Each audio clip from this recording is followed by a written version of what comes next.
بسم الله الرحمن الرحيم. الحمد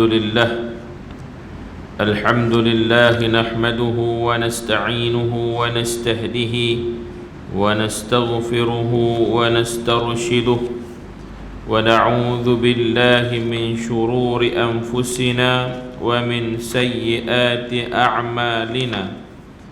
من يهده الله فلا مضل له ومن يضلل فلا هادي له. أشهد أن لا إله إلا الله وحده لا شريك له وأشهد أن سيدنا محمدا عبده ورسوله.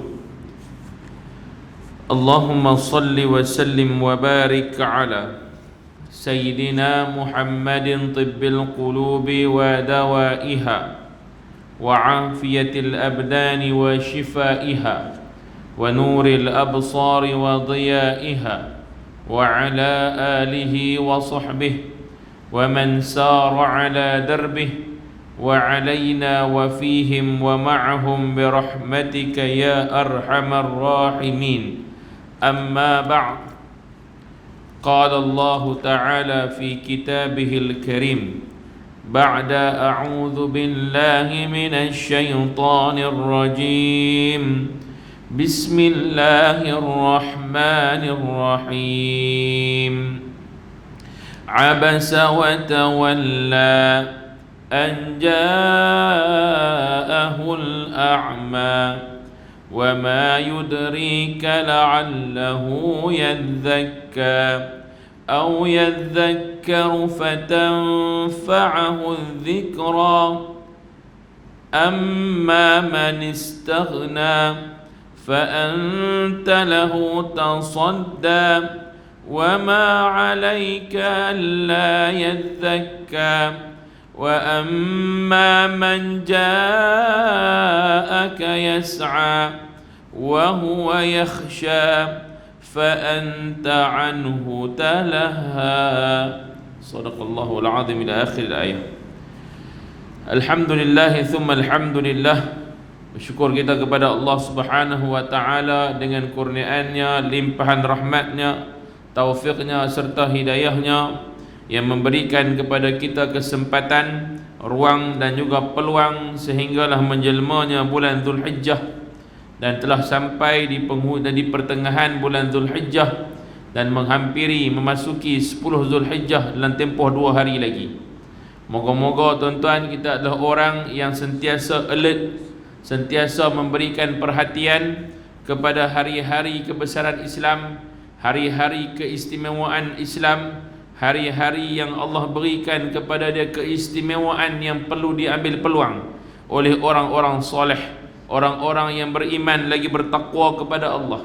Kerana kebijaksanaan seseorang itu ialah kerana bijaknya dia mengambil peluang apabila terdapat di hadapan matanya peluang untuk dia rebuti. Tuan-tuan dan puan rahmati Allah sekalian, alhamdulillah kita dah masuk pada hari ini tuan-tuan, masuk dalam tempoh 8 Zulhijjah, esok dah 9 Zulhijjah. Maka tuan-tuan, esok adalah hari yang eloknya kita berpuasa pada hari wukuf di Arafah. Hari di mana tuan-tuan tidak ada hari yang lebih baik melainkan hari wukuf ini, kerana mustajabnya doa. Tidaklah sesuatu itu diangkat oleh Allah melainkan pada hari Yaumul Arafah. Tuan-tuan, ambillah peluang itu. Kenapa orang berebut-rebut nak pergi haji? Kerana hari haji itu tuan-tuan adanya hari wukuf. Hari wukuf itulah kemuncak kepada haji. Kemuncak kepada musim haji itu adalah pada hari wukuf di Arafah. Walaupun kita tak diberi peluang untuk menjadi tetamu Allah pada tahun ini, tetapi tuan-tuan, Allah Subhanahu wa taala beri kita hayat, beri kita waktu lagi yang kita ada pada waktu tersebut, namanya Yaumul Arafah, hari Arafah. Esok ambil peluang tuan-tuan. Dalam pukul 6 lebih tak salah saya, esok kita akan berwukuf di Arafah. Kita ambillah peluang tu tuan-tuan, berdoa kepada Allah. Berhenti sat daripada semua aktiviti, duduk sat tuan-tuan, dan kita bermunajat kepada Allah. Mohonlah sebanyak mungkin. Tak ada sesuatu pun yang Allah Ta'ala nak tolak tuan-tuan.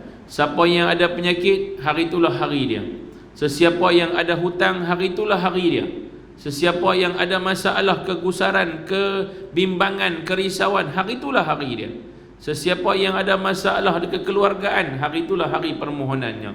Maka tuan-tuan, jangan kita ambil enteng, ambil benda tu kecil, tapi itulah peluang yang masih lagi ada. Saya faham dan kita tahu manusia tak pernah terlepas daripada masalah, tak pernah lepas daripada ujian dan cubaan yang Allah berikan kepada orang-orang soleh ini. Maka hari itulah tuan-tuan, minta pada Allah dipermudahkan urusan, diberikan kepada kita hikmah kebaikan dari apa jua yang Allah Ta'ala uji kepada kita. Ingat, ujian itu merupakan kasih dan sayang Allah. Allah uji kita, Allah sayang kat kita, Allah kasih kat kita tuan-tuan.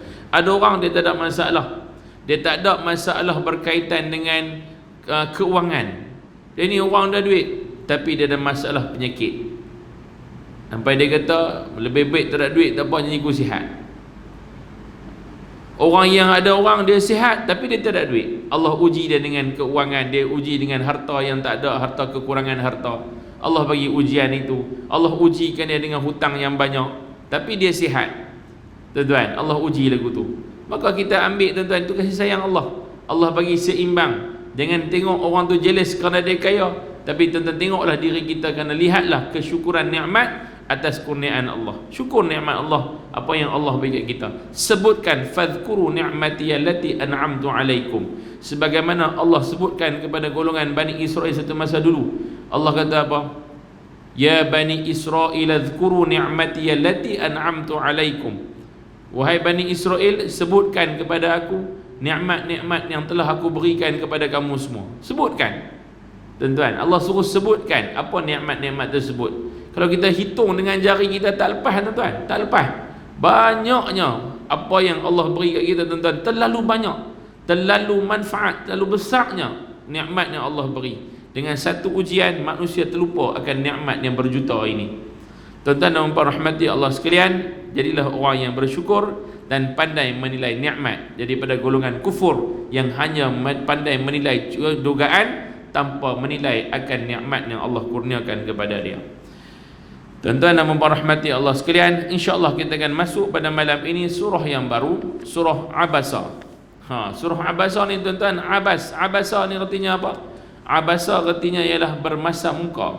Abasa artinya masam muka. Dan surah Abasa ini tuan-tuan adalah surah Makkiyah yang mengandungi 42 ayat. Kenapa dinamakan dengan Abasa? Kerana di awal permulaan surah ini Allah menyebutkan Abasa wa tawalla, dimulakan dengan perkataan Abasa. Dan Abasa itu merupakan sifat manusia yang tertakluk, sifat semula jadi manusia.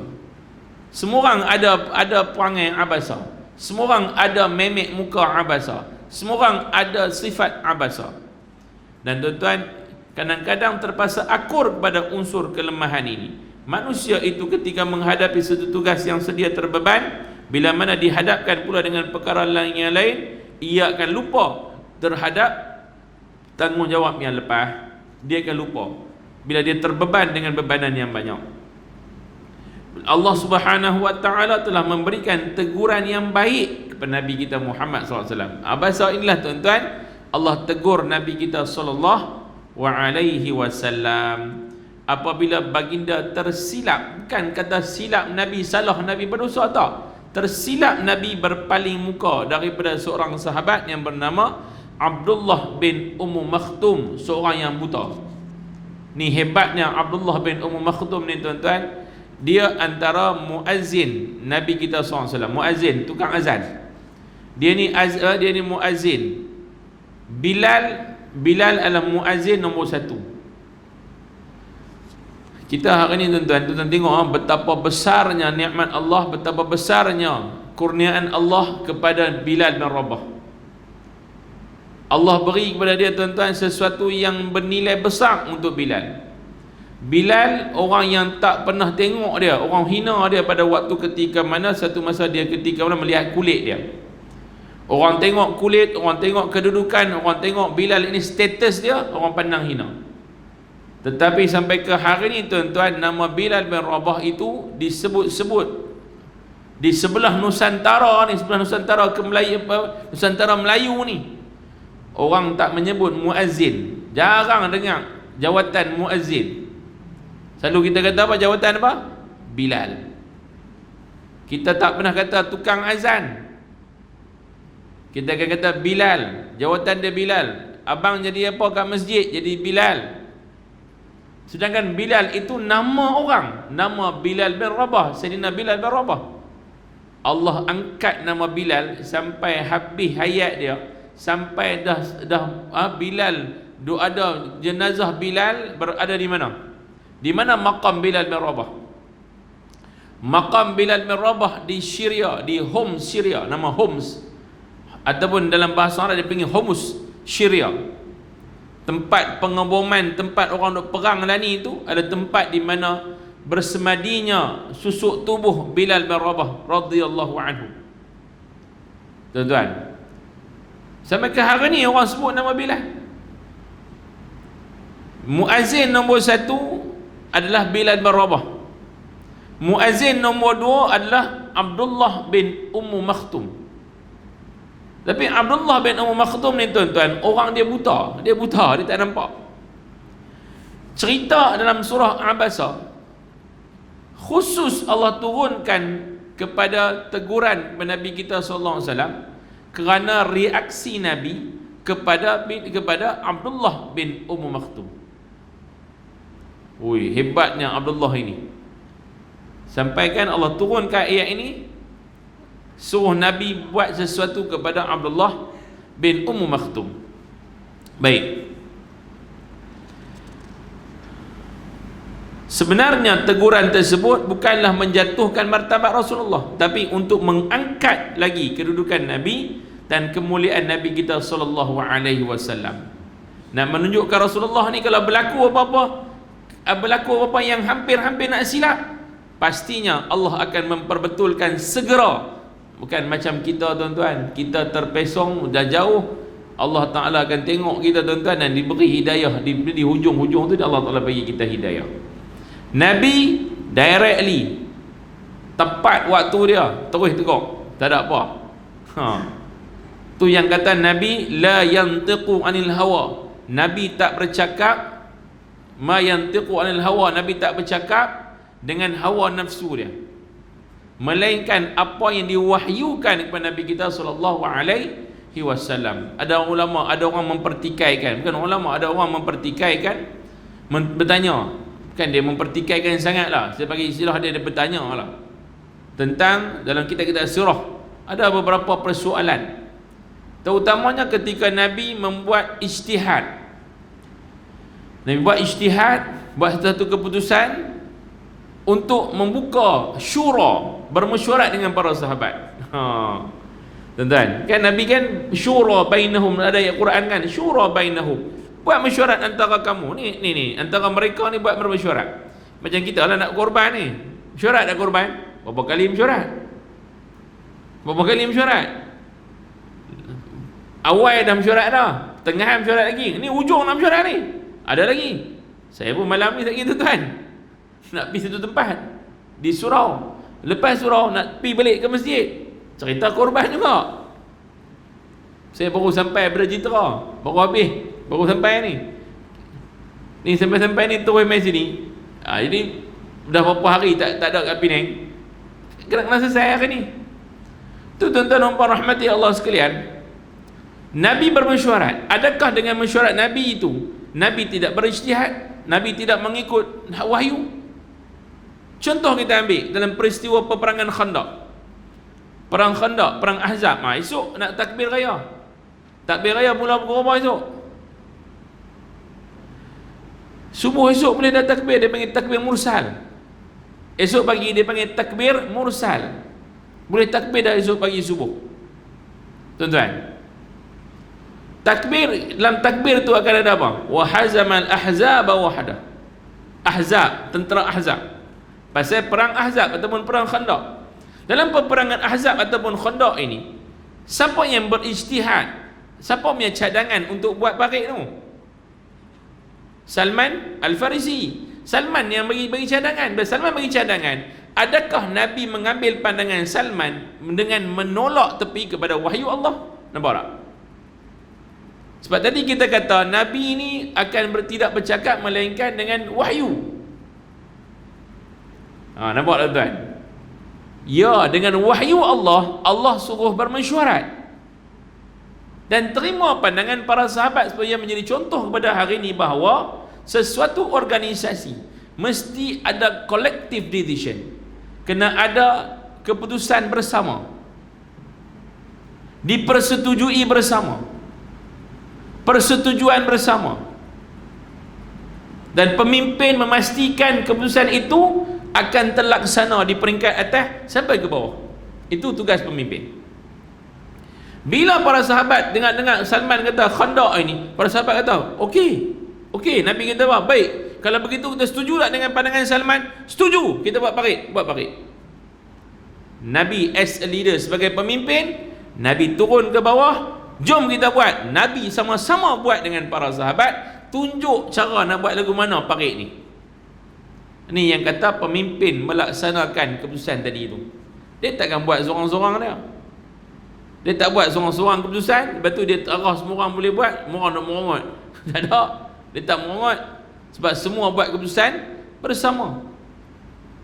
Sebab tu konflik antara para sahabat ketika zaman baginda Rasulullah tak ada. Tak berlaku. Bila berlaku saja tuan-tuan, akan ada teguran, akan datang wahyu Allah membetulkan balik. Macam ada satu peristiwa Sayyidina Ali dalam satu peperangan, bermusafir ramai-ramai. Orang bermusafir keluar dari bermusafir dengan baginda Rasulullah. Ketika duduk nak berkemah ni tuan-tuan, biasalah ada unit, ada satu unit akan unit, dia panggil unit makanan, ration, bagi makan kat tentera-tentera ni. Sayyidina Ali hantar pergi makanan kepada golongan muhajirin, tentera muhajirin. Hantar sikit pergi ke Ansar, ada kelompok Ansar yang tak dapat daging. Bila tak dapat daging tuan-tuan, Sayyidina Ali ni dia ni unit yang mengagihkan dia. Depa duduk belakang, depa kata kat Nabi, depa kata dekat Sayyidina Ali. Sayyidina Ali ni dia ni memang berat sebelah. Tak hantar mai daging kat kita, bagi kat orang lain, bagi kat geng-geng dia, tak apalah, tak bagi sudah lah apa. Dah mula bercakap. Orang apa? Dah mula ghibah, dah mula mengupat. Bila dah habis tuan-tuan bercakap, bangkit 2-3 orang daripada kelompok ini pergi jumpa baginda Rasulullah. Sampai jumpa Nabi tuan, depan Nabi, dia kata, ya Rasulullah, kami nak buat sikit laporan. Apa dia? Kami nak habaq kepada kamu Rasulullah tentang kami ni kelompok yang tak dapat daging yang diagihkan oleh Sayyidina Ali. Nabi kata apa kat dia? Tu kamu dah makan dah. Dia kata, tak, sungguh kami tak dapat lagi, kami tak makan lagi. Tu, nampak tu, aku dah nampak kamu dah makan dah. Macam mana kamu kata tak makan sedangkan berkemerahan dalam mulut kamu dengan daging-daging yang banyak? Macam mana kamu kata tak makan? Tak Rasulullah, betul kami tak dapat. Tuan-tuan, kelompok ni jadi macam apa ni? Kami tak dapat, Nabi kata kami makan. Nabi kata tak, kau makan. Sesungguhnya kamu telah pun memamah makan daging sahabat kamu tadi. Ketika kamu sedang duduk di sana, kau bercakap tentang Sayyidina Ali, kamu mengupat tentang keburukan dia, dan sekiranya dia dengar tentang cerita ni, tentu dia akan marah. Inilah mengupat kamu buat, dan itulah hasilnya. Aku nampak dalam keadaan, wallahi Nabi kata, aku melihat dalam mulut-mulut kamu penuh dengan darah-darah daripada daging-daging. Ini Nabi nampak benda. Inni ara ma la tarau, Nabi kata, aku tengok benda yang kamu tak dapat lihat. Nabi nampak, bukan kata simbolik, bukan kata kiasan. Nabi nampak terang, mulut dia penuh dengan darah-darah yang telah pun dimakan, macam hasil makan dari daging sahabat yang dia mengupat.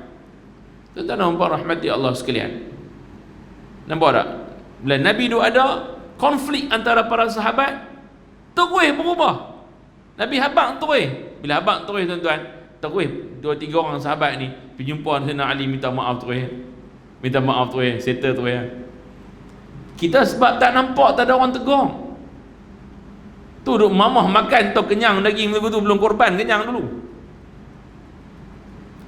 Belum korban makan dah daging. Tuan-tuan. Baik, tuan-tuan dan puan rahmati Allah sekalian.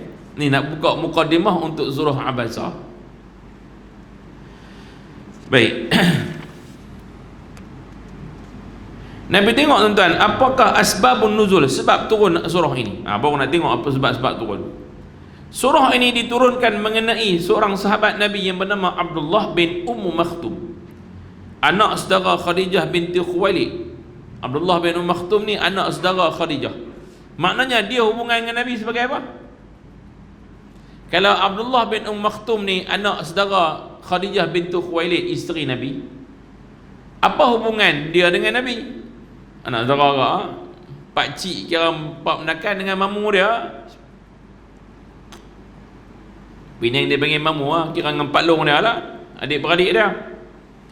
Beliau juga dikenali sebagai Amru ibn Khais ibn Zaidah. Pendapat ini adalah yang paling masyhur dan paling banyak sokongannya seperti disebutkan dalam kitab Jami'ul Usul. Nama ibu Maktum ialah Atiqah binti Amir bin Makhzum. Ni detail lah tentang Abdullah bin Maktum. Hari ni tuan-tuan, kalau di Saudi ni, keluarga Ummu Maktum ni keluarga yang kaya-kaya. Kalau sebut kata Maktum ni keluarga kaya, dia punya kabilah kaya ni. Kalau tadi saya keluarga Maktum kaya. Peristiwa tersebut berlaku bila beliau datang kepada Rasulullah. Satu hari tuan-tuan, Nabi ni biasalah waktu Nabi sedang berdakwah kepada orang-orang pembesar-pembesar ni. Nabi dikelilingi oleh pembesar Quraisy. Maknanya pada waktu tu waktu kritikal. Waktu Nabi sedang bagi tumpuan kepada pembesar-pembesar ni. Kerana tuan-tuan, adatnya seseorang yang ingin mempengaruhi seseorang, dia perlu memberi prioriti ataupun keutamaan mempengaruhi orang yang paling tinggi dalam sesebuah negara. Contoh kita ambil dalam peristiwa Kesultanan Melayu Melaka, asal Paramiswara sampailah kepada Raja Muzaffar Shah, sampai Sultan Muzaffar Shah. Sultan Muzaffar Shah masuk Islam hasil daripada dakwah kepada kelompok-kelompok Yaman, masuk Islam. Bila kelompok ni tuan-tuan, pendakwah mai dari Yaman ni, dia bukan pergi dakwah kat tepi-tepi jalan ni dah. Dia first kali masuk, dia pergi dakwah siapa? Dakwah dekat pembesar dulu, sultan dulu. Bila pergi dakwah kat sultan masuk Islam, seluruh rakyat ikut masuk Islam. Pasal apa tuan-tuan? Nabi kita SAW hantar surat untuk dakwah kepada beberapa pembesar-pembesar yang memang negara-negara, tempat-tempat yang memang masyhur, yang memang orang-orang kuat ni. Nabi hantar surat pertama dekat Hercules, kerajaan Rom, Raja Rom. Nabi hantar surat dekat Kisra, Raja Parsi, dua kerajaan besar dunia. Nabi hantar dekat Thumamah ibn Usal al-Hanafi, Raja negara Yamamah. Nabi hantar surat kepada Raja Najashi, Raja Habsyah. Ni surat-surat yang Nabi hantar. Bila hantar tuan-tuan, surat-surat ni dihantar, kenapa dipilih pembesar? Kenapa sahabat tak turun pergi dakwah dekat dalam market, dekat tepi-tepi jalan? Kenapa Nabi bermula dengan orang besar dulu? Sebab adatnya rakyat akan mengikuti perintah rajanya. Sebab tu tuan-tuan, dalam peristiwa ini tuan-tuan, dan cerita ni, Nabi memfokus kepada pembesar-pembesar Quraisy. Sebab mereka ni follower banyak, daripada follower. Tuan-tuan, macam hari ni artis kita lah kan, artis luar negara ni, Hari ni pun mana lah Mamat mana tahu merapu pasal Coldplay. Allah ser betul tak tahu. Nak kata gila ke tak gila pun dia tak tahu tuan-tuan. Dia duk compare pula dengan Singapura dapat menjana berapa juta ringgit dengan jual tiket Coldplay, dengan Malaysia punya buat konsert sekali ya Coldplay. La ilaha illallah. Bukan kata hang sekali ya, tak patut ada terus hang Coldplay tu. Tak patut ada. Buat menatang lain banyak lagi dah. Pasal apa nak kena panggil Coldplay? Dah tahu dah kita ni tak mengiktiraf LGBT. Tak payahlah panggil. Ini bukan isu politik. Ini isu sosial orang Malaysia. Ini isu sosial tuan-tuan. Jangan pandang semua politik tau.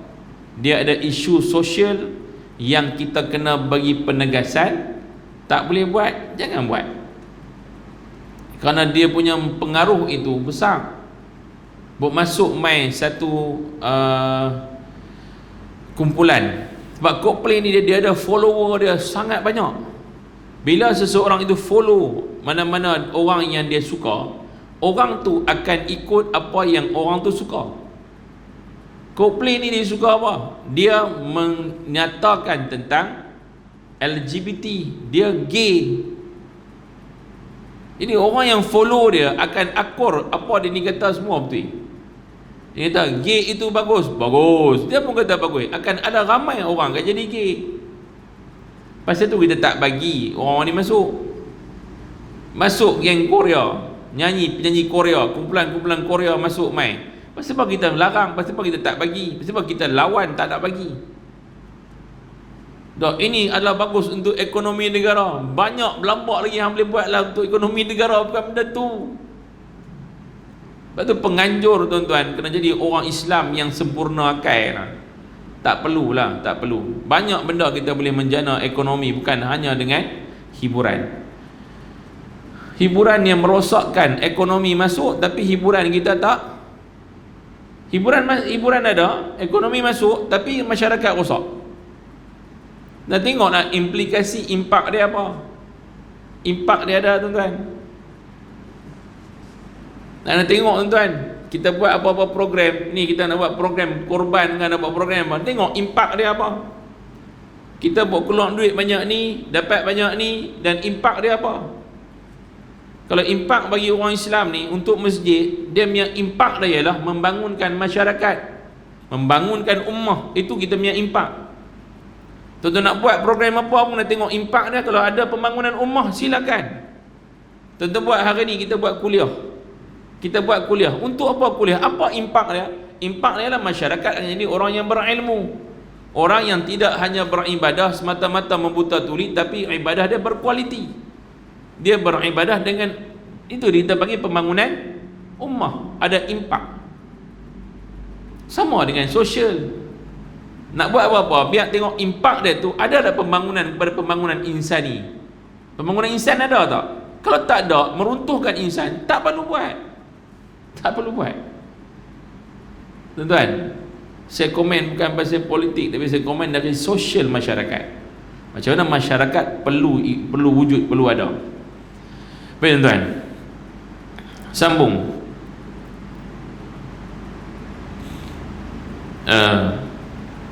Pertama, Utbah bin Syaibah. Utbah dan Syaibah, antara pembesar-pembesar Quraisy yang Nabi pi dakwah adalah Utbah dan Syaibah. Ni kedua-dua anak Rabi'ah, orang kaya, pembesar Mekah. Nombor dua, Abu Jahal bin Hisham. Nabi tengah dakwah dekat Abu Jahal ni. Tengah dakwah kat Abu Jahal. Dan Nabi tengah berdakwah kepada bapa saudara Nabi, Abbas bin Abdul Muttalib. Belum Islam. Kemudiannya Umayyah bin Khalaf. Siapa Umayyah bin Khalaf? Umayyah bin Khalaf ialah tuan kepada Bilal bin Rabah yang menganiaya Bilal dulu. Ini Umayyah. Nabi tengah dakwah kat geng-geng kepala mazhab ni. Tuan. Dan Walid bin Al-Mughirah. Siapa Walid bin Mughirah? Bapa kepada Khalid ibn Al-Walid. Ini orang kaya dan orang paling cerdik di kalangan Mekah. Orang Quraisy paling cerdik ialah Walid bin Al-Mughirah. Dia ahli bahasa. Sampaikan tentang Walid bin Al-Mughirah disebut dalam surah Al-Muzammil. Pasal dia ni mengubah fakta. Tu hati-hati orang yang mengubah fakta. Hati-hati. Kerana Allah Subhanahu Wa Taala pernah mencerca Walid bin Al-Mughirah atas sebab dia mengubah fakta. Apa dia buat? Walid bin Al-Mughirah ketika mana dia ambil ayat Quran, dia tengok apa yang diturunkan pada Nabi SAW, dia ahli bahasa, dia pakar bahasa nombor 1 di Mekah. Rujukan masyarakat Hijaz ini Walid bin Al-Mughirah. 1, dia paling cerdik, nombor 2, dia paling kaya. Dia orang sponsor, dia punya sponsor besar ni adalah dia sponsor ke lampu Kaabah tidak tahu. Ni Walid bin Mughirah. Kaya tak kaya? Dia bukan pun langsir Kamdar kan? Langsirkan ni bang apa turun tingkap Kamdar ni boleh tukang tidak tahu. Ni Al-Walid bin Mughirah, dia kain tu yang duk buat tu. Bayangkan tidak tahu tukang. Tuan-tuan dan puan rahmati Allah sekalian, Walid bin Al-Mughirah tuan-tuan, apa jadi kat dia? Bila dia tengok ayat Quran, dia kata apa? Tidak ada satu pun kalam manusia yang mampu menandingi kalam ini. Keluar daripada mulut Walid bin Al-Mughirah.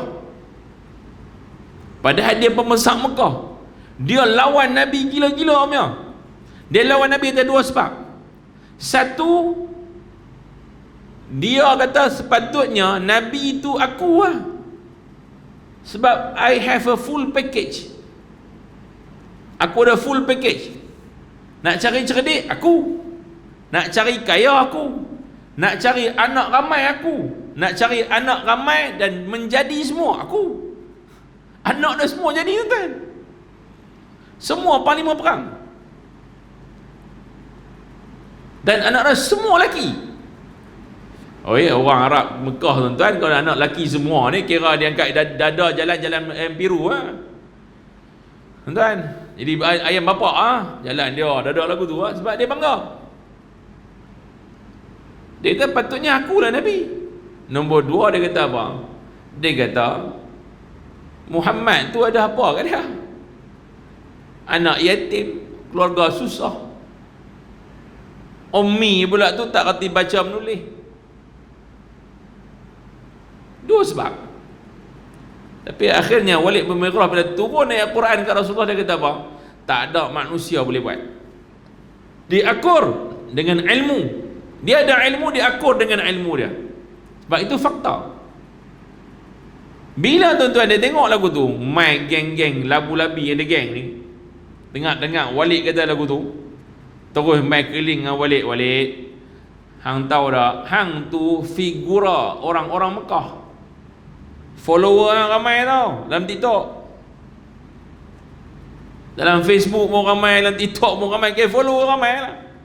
Hang pergi cakap lagu ni, orang percaya cakap hang tu pakar bahasa. Sekali orang Mekah percaya cakap hang, habis, terbalik habis kita ni, lingkup kita ni. Orang akan hilang kepercayaan kepada agama nenek moyang kita. Dia akan patah balik kat Muhammad. Muhammad akan jadi orang yang dominan, orang yang berjaya. Jadi Walid buat apa? Baik-baik. Kalau begitu, I tukar statement. Dia tukar statement tuan-tuan. Dia cakap bukan lagi fakta tapi auta. Dia pusing. Dia kata ini sebenarnya, kalau aku duk tengok ni, aku ni pakar bahasa. Kau tengok Quran ni memang kalam Muhammad, dia kalam pembohong. Tuan-tuan nampak? Surah Muzammil cerita apa? Maka orang seperti ini, dia menyebutkan sesuatu dengan macam tergagap-gagap sebut. Maka tidak ada tempat bagi dia melainkan neraka jahim lah untuk dia, neraka jahanam lah untuk dia. Walid bin Al-Mughirah, walaupun dia kaya, walaupun dia cerdik, dia orang berjaya, tapi tempat dalam neraka jahanam. Dalam Nabi duk tengah berdakwah kat mereka ni, mereka sedang mengikuti ceramah, dengar penjelasan mengenai Islam. Nabi pula ingin menggunakan peluang menarik mereka ni untuk dapatkan Islam ni. Ambil peluang mereka ni mai, mereka main dengar kat Nabi, Nabi ambil peluang. Pada masa itulah tuan-tuan, tengah-tengah tu dia buta. Abdullah bin Maktum ni buta. Tengah Nabi duk ceramah, tengah Nabi duk khusyuk duk bagi kat mereka ni ramai-ramai ni.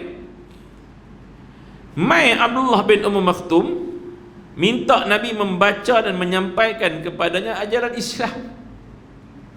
Abdullah ni memang, ya Rasulullah, tolong cerita kat saya pasal Islam.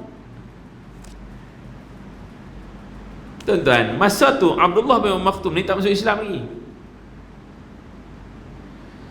Pada masa tu tuan-tuan, Nabi nak bagi tumpuan kat siapa? Hak yang mai ramai-ramai ni pembesar ni, depa ni Nabi pergi jumpa depa, Nabi nak ajak depa tentang Islam. Depa pun dengar Nabi pergi jumpa depa. Abdullah bin Maktum ni pula dia mai kat Nabi. Maknanya apa? Antara dua pihak ni siapa berminat? Abdullah berminat. Satu pihak lagi tu tak berminat. Tetapi Nabi kata kalau dari segi keberuntungannya, untung itu untung lagi kalau geng-geng hak labu-labi ni geng ni masuk Islam. Untung lagi ni hak geng-geng apa pembesar-pembesar ni masuk Islam. Jadi tuan-tuan, apa Nabi buat? Beliau mengulangi permintaan tersebut beberapa kali. Nabi duk khusyuk cakap lagi walaupun dia abang, ya Rasulullah, awsini syai'an min al-Islam. Nabi, ya Rasulullah, tolong cerita aku sikit pasal Islam. Tolong cerita aku pasal Islam sikit. Ulang, Nabi buat tak tahu. Nabi buat tak tahu, Nabi duk tumpu dekat yang ramai ni. Dia tanya lagi. Dia ulang beberapa kali tuan-tuan. Kemudiannya Nabi sendiri tak mau tangguh lagi perbincangan dengan para kenamaan tersebut. Selepas peristiwa itu tuan-tuan, Nabi sedang sibuk layan orang kenamaan ni.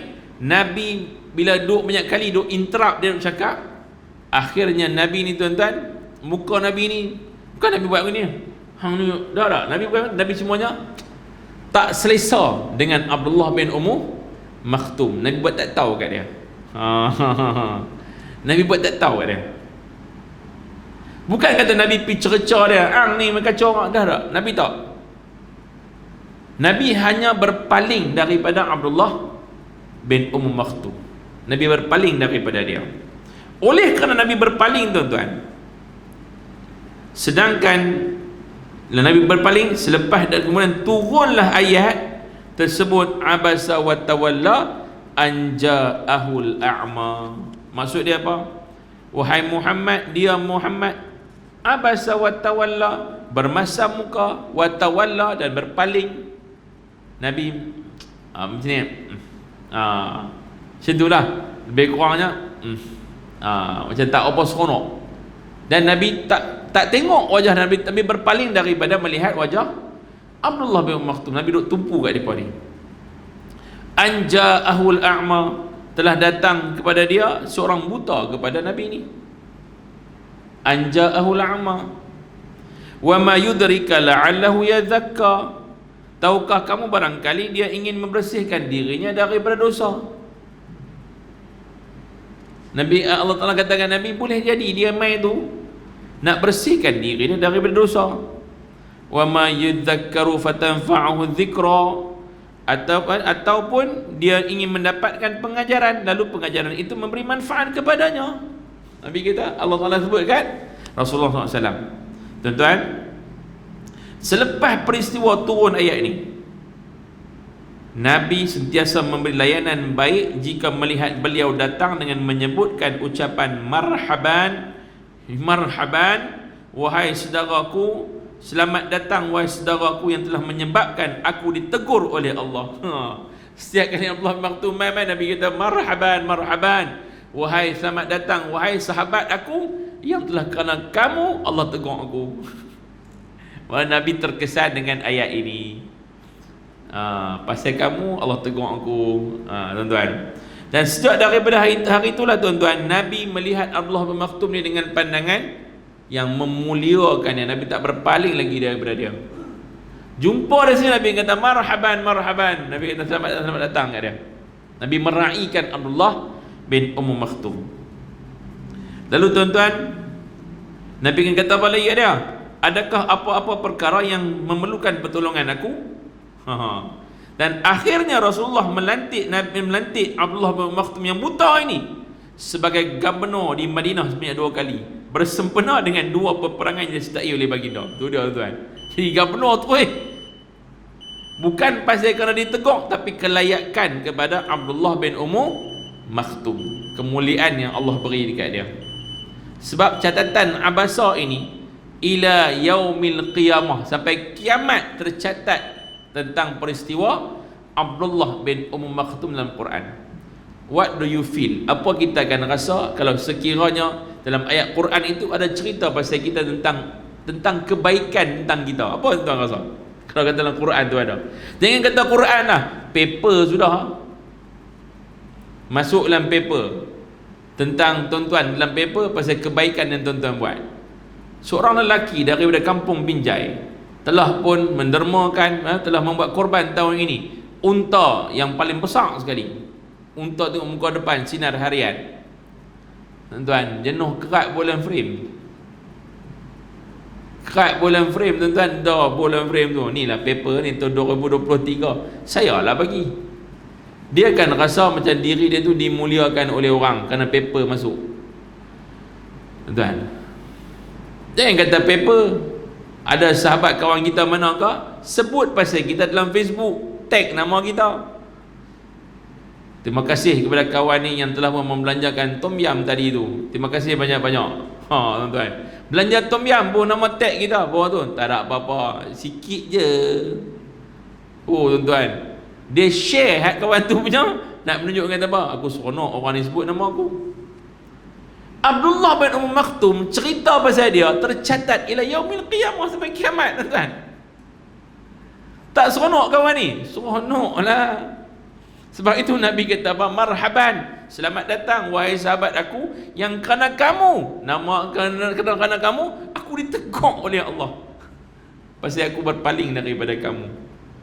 Sejak itu tuan-tuan, kemuliaan pada Abdullah bin Maktum sangat dimuliakan oleh Nabi kita sallallahu alaihi wasallam. Tuan-tuan, ni asbab nuzul, sebab turun ayat ini. Baik tuan-tuan, Anas berkata, aku melihat beliau menunggang kuda pada hari peperangan Al-Qadisiyah, memakai perisai dan memegang bendera hitam. Diriwayatkan bahawa baginda selepas itu tidak pernah berpaling dari orang fakir dan tidak berlebihan dengan golongan berada. Sejak daripada hari itu, kalau main antara dua pihak, miskin dengan fakir, Nabi akan utamakan si fakir. Tuan-tuan, Al-Qurtubi mengkritik para mufassirin yang menyebutkan bahawa peristiwa tersebut melibatkan Umayyah bin Khalaf dan Al-Walid bin Al-Mughirah dengan Ibnu Maktum, kerana keduanya berada di Mekah sedangkan Ibnu Maktum di Madinah. Kedua mereka itu tidak pernah berjumpa dengan satu majlis dengan Ibnu Maktum. Begitu juga dengan Ibnu Maktum tidak pernah bersama keduanya di Mekah. Kedua-duanya pula mati dalam keadaan kafir, seorangnya sebelum hijrah, manakala seorang lagi dalam peperangan Badar. Umayyah bin Khalaf tidak pula pernah ke Madinah. Beliau tak berjumpa dengan Ibnu Maktum sama ada seorang diri ataupun berteman. Bila Umayyah bin Khalaf mati? Umayyah bin Khalaf mati bila? Perang Badar. Siapa bunuh dia? Siapa bunuh Umayyah bin Khalaf? Bilal bin Rabah. Bilal punya geram dekat dia tuan-tuan, terbalas pada hari itu. Bilal sendiri yang tikam dia dengan tombak. Dia adalah orang yang ambil batu letak atas dada Bilal tengah-tengah panas. Tuan-tuan, inilah Umayyah bin Khalaf, akhirnya mati. Tuan-tuan yang rahmati Allah sekalian, moga-moga kita mengambil manfaat dengan asbab nuzul pada malam ini.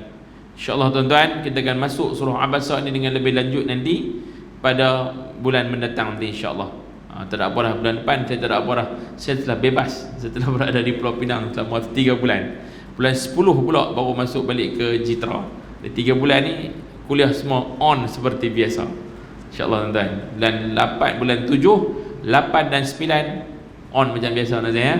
Bulan 10 2 minggu saya ada dekat sana, lepas tu saya bebas sebebas-bebasnya. Tuan-tuan, wallahu alam. Yang baik daripada Allah, yang buruk daripada saya, tuan-tuan. Salam Adil Adha dan salam Yaumul Arafah.